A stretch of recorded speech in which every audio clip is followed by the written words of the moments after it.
भगवान श्री राम का जीवन केवल धर्म और युद्ध की कथाओं से भरा नहीं था, बल्कि वह करुणा, प्रेम, सेवा और प्रकृति के प्रति अपार संवेदनशीलता से भी परिपूर्ण था। उनके व्यक्तित्व की यही गहराई उन्हें एक आदर्श मानव और दिव्य अवतार बनाती है। ऐसी ही एक कम प्रसिद्ध लेकिन अत्यंत मार्मिक और अद्भुत घटना लंका विजय के बाद घटित हुई, जब श्री राम माता सीता और लक्ष्मण के साथ अयोध्या लौट रहे थे।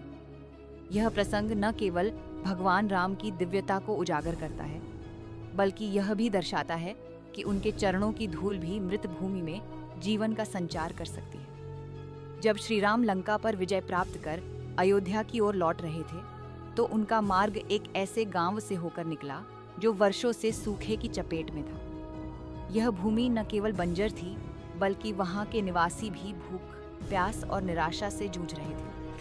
न तो खेतों में अन्न उगता था, न ही कुओं में पानी था। पशु पक्षी, मनुष्य और वृक्ष सभी जीवन की आखिरी सांसें ले रहे थे। गांव की माटी फटी हुई थी और हवा में तपिश का बोझ था। गांव वाले वर्षों से किसी चमत्कार की प्रतीक्षा कर रहे थे, और जब उन्हें यह ज्ञात हुआ कि श्री राम स्वयं उनके गांव से होकर गुजरने वाले हैं, तो जैसे समस्त गांव में जीवन की आशा की किरण फूट पड़ी। ग्रामवासी दौड़कर मार्ग पर आ खड़े हुए। उन्होंने श्री राम, सीता माता और लक्ष्मण का अभिवादन किया और विनती की कि वे कुछ समय के लिए उनके गांव में रुकें। जब उन्होंने भगवान से अपने कष्टों की कथा कही, तो उनकी आंखों में आंसू थे और वाणी में श्रद्धा। श्री राम ने अत्यंत करुणा और मौन भाव से पूरे गांव को देखा। उन्होंने न तो कोई उपदेश दिया, न ही कोई वचन। उन्होंने केवल अपने चरणों से पादुकाएं उतारी और उन्हें उस बंजर भूमि पर रख दिया, जहां कभी हरे खेत लहराया करते थे। यह एक साधारण कार्य प्रतीत हो सकता है, लेकिन जैसे ही उनके चरणों की धूल उस भूमि को स्पर्श कर गई, चमत्कार होने लगा। धरती से हरियाली फूटने लगी, सूखे कुएं पानी से भर गए और वहां की हवा में शीतलता फैल गई। जैसे जैसे श्री राम के चरणों की धूल भूमि से मिली, वैसे वैसे सूखी जमीन जीवन की ओर लौटने लगी। घास उग गई, वृक्षों की टहनियों में कोंपलें फूट पड़ी और पक्षियों की चहचहाहट फिर से सुनाई देने लगी। छोटे छोटे जलधाराएं बहने लगी, मानो प्रकृति स्वयं भगवान राम की उपस्थिति से प्रसन्न होकर नृत्य कर रही हो। यह दृश्य देखकर गांववासी विस्मित रह गए और उनकी आंखों में कृतज्ञता के आंसू छलक उठे। उन्होंने भगवान राम को धरती के उद्धारक की संज्ञा दी।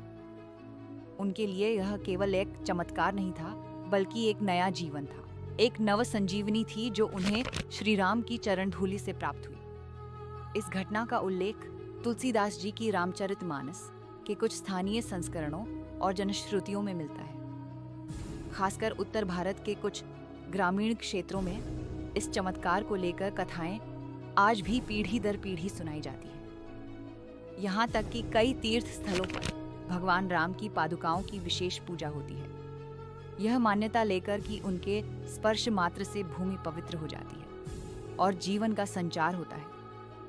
यह घटना हमें यह सिखाती है कि भगवान राम का अस्तित्व केवल राक्षसों के विनाश तक सीमित नहीं था। वे प्रकृति के रक्षक भी थे। वे केवल राजा नहीं थे, बल्कि लोकनायक थे, जिनका स्पर्श मरे हुए खेतों में भी जीवन जगा सकता था। उनका प्रेम केवल इंसानों तक नहीं था, बल्कि धरती, जल, वृक्ष, पशु, पक्षी, समस्त सृष्टि तक फैला हुआ था। श्री राम का यह कर्म हमें यह भी सिखाता है कि सेवा, संवेदना और मौन करुणा कितनी गहराई से प्रभाव डाल सकती है। उन्होंने न कोई मंत्र पढ़ा, न कोई यज्ञ किया, न ही कोई दिखावा। बस अपनी चरण धूल से उस भूमि को छुआ और वह भूमि पुनर्जीवित हो गई। धार्मिक दृष्टिकोण से देखा जाए तो श्री राम के चरणों की धूल को परम पवित्र माना गया है।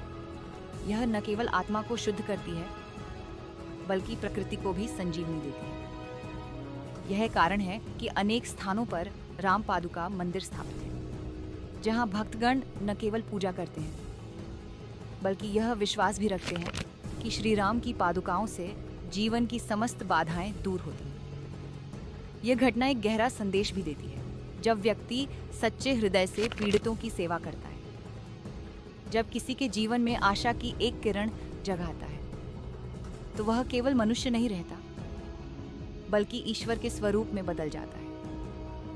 भगवान राम ने यह सिद्ध किया कि सच्चा धर्म केवल अस्त्र शस्त्र चलाने में नहीं बल्कि करुणा और सेवा में भी है। उन्होंने दिखाया कि युद्ध से बड़ी विजय तब होती है जब आप किसी सूखी भूमि में जीवन भर दें, किसी निराश हृदय में विश्वास भर दें और किसी सूखी आंख में आंसू की जगह मुस्कान भर दें। इस प्रकार जब राम की चरण धूल से उग आई सूखी धरती, यह प्रसंग केवल एक चमत्कार की कथा नहीं है बल्कि यह आस्था, करुणा और दिव्यता का एक जीवंत उदाहरण है। यह घटना हमें याद दिलाती है कि जब भी धरती, जीवन या मनुष्य संकट में होता है तब ईश्वर का एक स्पर्श ही पर्याप्त होता है उसे जीवन देने के लिए। श्री राम की चरण धूलें केवल धूल नहीं बल्कि प्रकृति के लिए अमृत के समान थी और यही कारण है कि वे केवल अयोध्या के राजा नहीं बल्कि संपूर्ण सृष्टि के रक्षक कहलाते हैं।